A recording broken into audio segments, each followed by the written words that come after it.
Ces partisans du président tunisien jubilent devant le siège du Parlement à Tunis.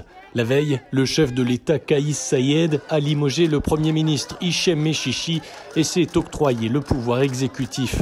Le président a aussi limogé les ministres de la Justice et de la Défense et suspendu les activités du Parlement présidé par Rached Ghannouchi, leader du parti Ennahda, vainqueur des dernières élections.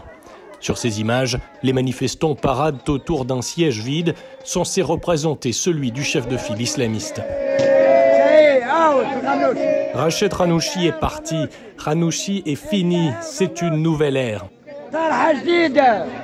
L'atmosphère s'est crispée quand les partisans d'Ennahda ont tenté d'approcher du siège de l'Assemblée. Ces derniers dénoncent un coup d'État. Ils ont été repoussés. Ces images de Rached Ghannouchi, bloquées par des soldats dimanche devant le Parlement, ont suscité des réactions inquiètes d'Ankara et Alger, alliés d'Ennahda, et des appels au calme du Qatar à Moscou, en passant par Berlin.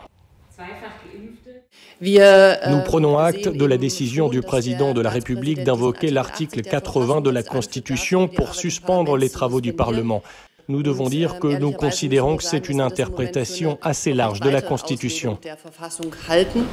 Cette crise institutionnelle inédite dont la jeune démocratie tunisienne intervient alors que le pays traverse une terrible vague de Covid-19, les hôpitaux saturés manquent d'oxygène.